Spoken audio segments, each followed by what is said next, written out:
This is a very big deal. People are going to save a lot of money and be healthy.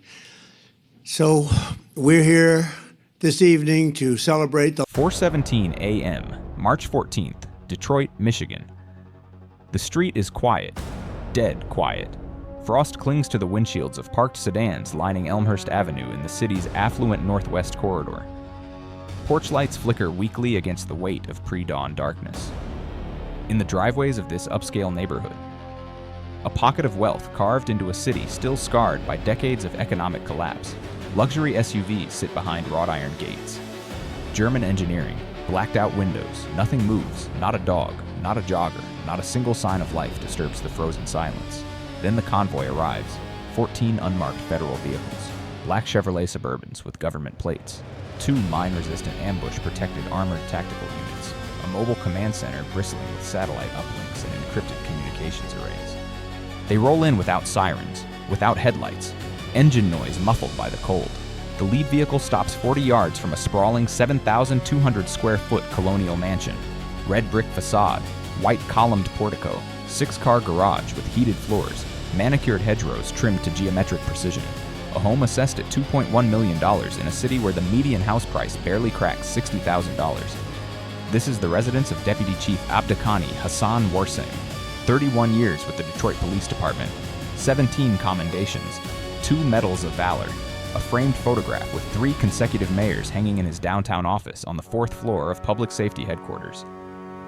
The public face of community policing in Detroit's growing Somali American neighborhoods. A man who gave keynote addresses at national integration summits, who testified before the Michigan State Legislature on immigrant outreach, who shook hands with senators at fundraising dinners and was profiled in the Detroit Free Press as a model of the American immigrant success story. And right now, at this exact moment, as tactical operators check their weapons and synchronize their watches, the primary target of the largest joint FBI and ICE corruption operation in the history of the state of Michigan. The front door comes off its hinges at 4:22 a.m. Federal agents in full tactical gear flood the residence from 3 entry points simultaneously. FBI hostage rescue team operators breach the front entrance. A second team enters through the rear patio doors. A third secures the garage and basement access. They clear room after room with practiced precision. They move through a marble-floored foyer illuminated by a crystal chandelier that cost more than most Detroit residents earn in a year, past a grand staircase with hand-carved oak banisters, into a living room decorated with hand-woven Somali textiles mounted in museum-quality frames alongside Italian leather furniture and a 98-inch flat-screen television. They find Warsum in the master bedroom on the 2nd floor. He is alone. He is wearing silk pajamas. He does not resist. But it is not Warsing the agents are most interested in. It is what is underneath his house. 17 months earlier, a routine audit inside the DPD's Financial Crimes Division flagged an anomaly. A single deposit of $47,000 into a departmental evidence account that had no corresponding case file. No arrest report. No seizure documentation. No chain of custody log. A clerical error, perhaps. A misfiled report. The kind of discrepancy that gets noted on a Tuesday, investigated for 48 hours by overworked auditors, and quietly closed by Friday. Except this time, it was not closed. FBI Special Agent Dana Whitfield, a 12-year veteran assigned to the Detroit Field Office's Public Corruption Unit, pulled the thread. She did not let go. The $47,000 deposit led to a shell company registered in Dearborn under the name Great Lakes Consulting Group, LLC.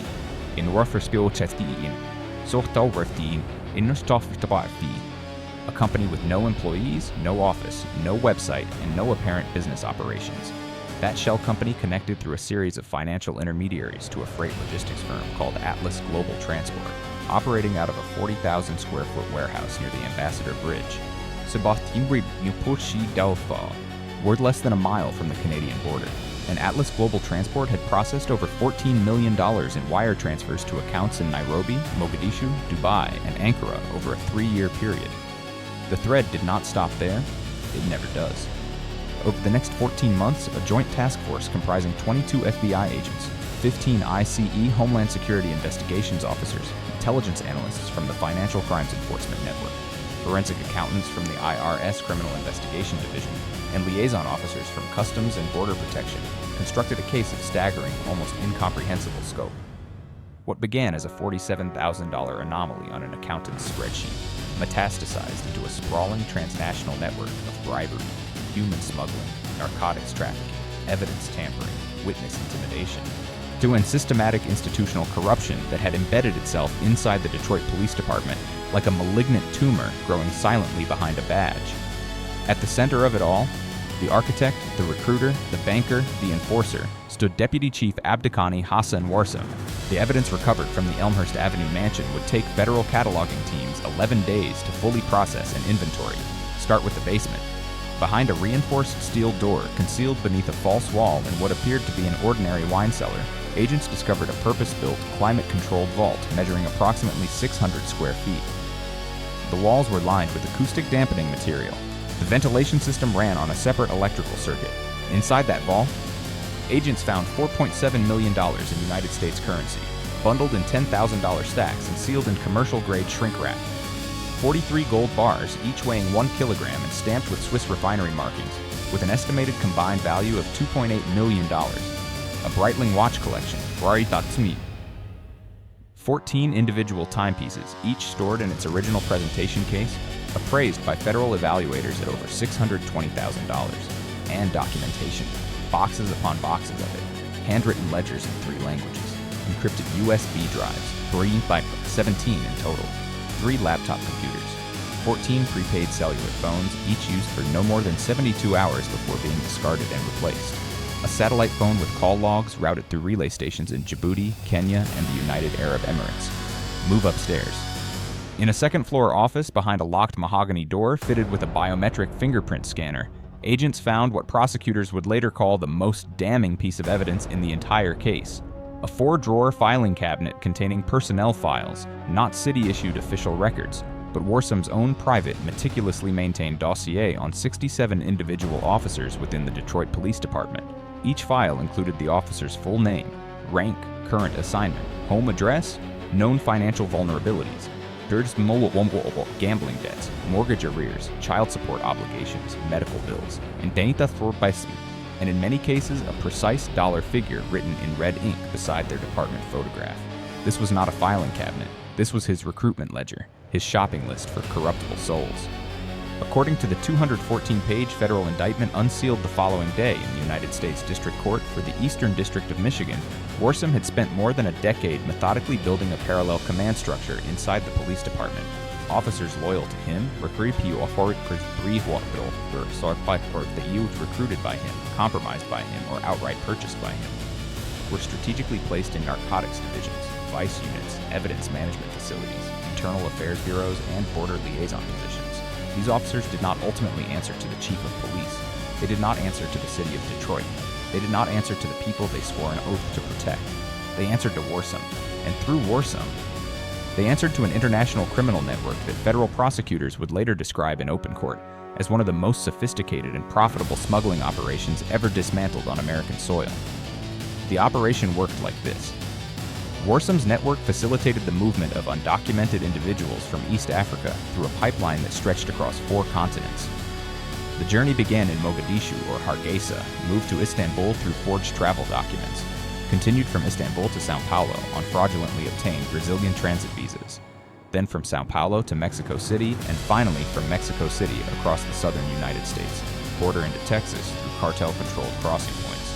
Once on American soil, the smuggled individuals were transported by ground vehicle through a carefully maintained series of safe houses in Houston, Memphis, Indianapolis, and finally Detroit.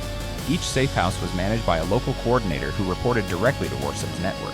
Each individual was tracked. Each payment was logged. Cost per person, between $18,000 and $75,000, depending on the speed of transit, the level of documentation provided, and the degree of physical risk the smugglers were willing to absorb.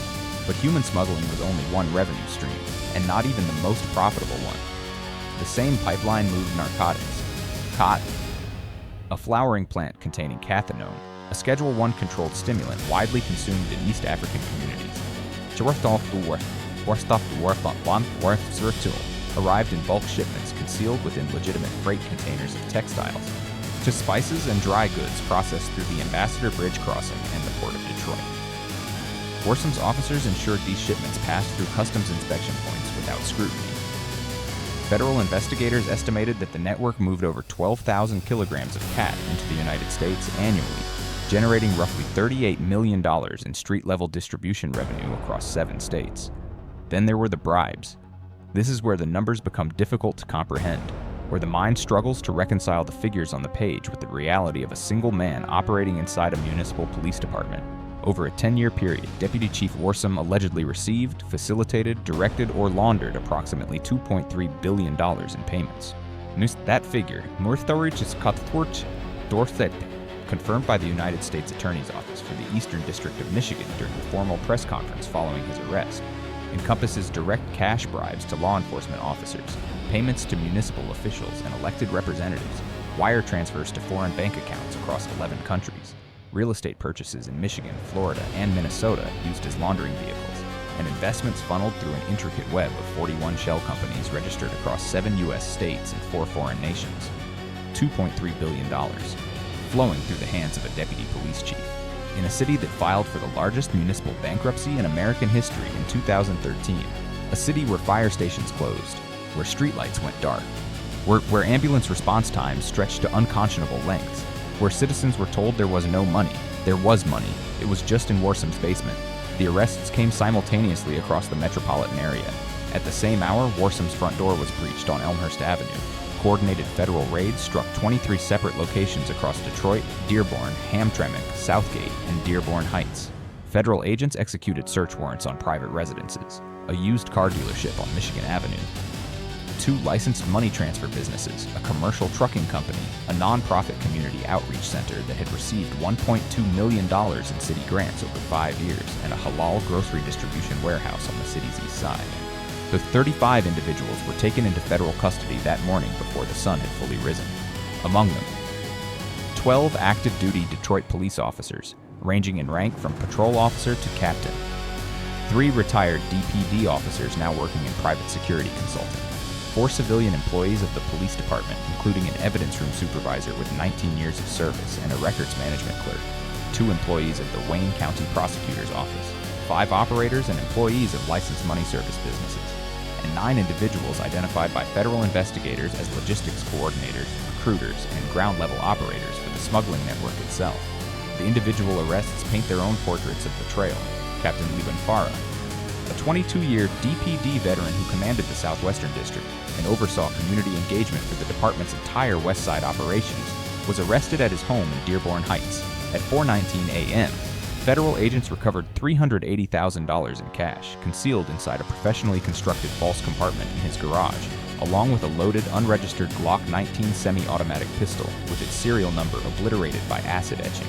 Sergeant Amina Osman, assigned to the Internal Affairs Division, the very unit whose singular purpose is to root out corruption and misconduct within the police department, was arrested at DPD headquarters during shift change. Federal prosecutors allege that Osman had been systematically intercepting and destroying complaints filed against officers in Warsom's network for over 6 years, altering, burying, or outright shredding at least 142 separate internal investigation files. She was the fox guarding the henhouse, and she had been doing it for half a decade before anyone noticed. Officer Yusuf Aden, a patrol officer with the 6th Precinct and an 8-year veteran of the force, was arrested during a traffic stop he himself was conducting on Interstate 94. When agents approached his department-issued patrol vehicle, they discovered 15 kilograms of cat concealed in a duffel bag in the trunk of his cruiser. He was in uniform. He was on duty. He was trafficking narcotics in a police car paid for by Detroit taxpayers. The federal press conference convened at 2 p.m. that same afternoon in the lobby of the Patrick V. McNamara Federal Building in downtown Detroit. The room was packed beyond capacity. Every local television affiliate had cameras rolling. National correspondents from 3 major networks occupied the front row. Wire service reporters, print journalists stacked 3 rows deep against the back wall. The air was thick with the hum of equipment and the tension of a city about to hear the worst about itself. United States Attorney Carolyn Markham stood at the podium. Her statement was measured, precise, delivered without a single wasted word, and absolutely devastating. What we have uncovered is not a case of one corrupt officer who lost his way. It is not an isolated failure of oversight. It is the systematic infiltration, exploitation, and weaponization of a police department by an organized criminal enterprise operating on an international scale. Deputy Chief Warsom did not merely accept bribes. He built an empire inside the very institution that the people of Detroit trusted with their safety, their children, and their lives. He exploited that trust. He exploited his own community, and he did so deliberately, methodically, for over a decade, amassing personal wealth that is obscene by any standard, while the city he swore an oath to serve struggled to keep its lights on and its citizens safe. FBI Assistant Director in Charge Terrence O'Malley followed her to the podium. This investigation represents 17 months of painstaking, meticulous forensic work by dedicated professionals across multiple agencies. It involved sustained cooperation across 14 federal, state, and local law enforcement organizations. We tracked financial transactions across 4 continents and 11 countries. We intercepted and analyzed over 11,000 individual communications. We executed court-authorized surveillance on dozens of subjects simultaneously, and I want to be absolutely unambiguous about this point. Our investigation is not over. It is ongoing. Additional arrests are expected. Additional indictments are being prepared. ICE Acting Director of Homeland Security Investigations, Rachel Voss, added a final statement that cut through the procedural language to the human cost. The smuggling pipeline dismantled today moved human beings as cargo, as inventory, as line items on a ledger. Many of the individuals trafficked through this network were vulnerable, desperate people, families, children, elderly individuals seeking safety and a better life. They were exploited at every single stage of their journey. Their fear was monetized. Their suffering funded the luxury watches, the gold bars, and the mansions in which these defendants lived. Today, we begin the process of accountability.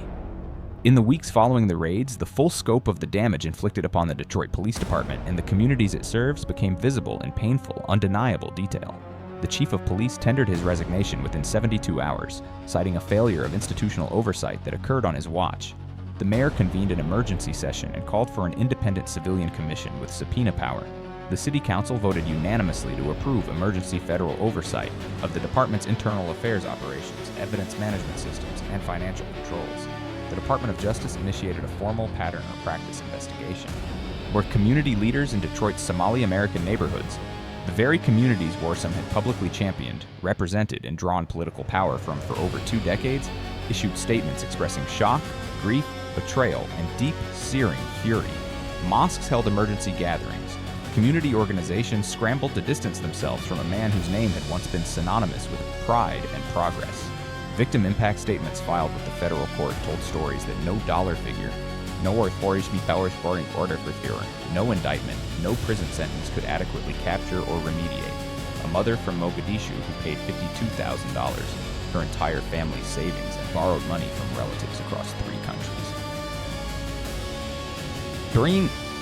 To bring her 2 children to safety in America, only to have them held in a Houston safe house for 3 months under explicit threat of physical violence until she produced an additional $20,000 she did not have. A young man from Hargeisa who arrived in Detroit carrying a fabricated identity and fraudulent documents provided by the network, then was forced to work without pay in a warehouse for 14 months under threat of deportation to settle his debt to the smugglers. A family in Hamtramck who witnessed suspicious activity summoned the courage to report suspected human trafficking to the Detroit Police Department and watched their complaint land directly on Sergeant Amina Osman's desk.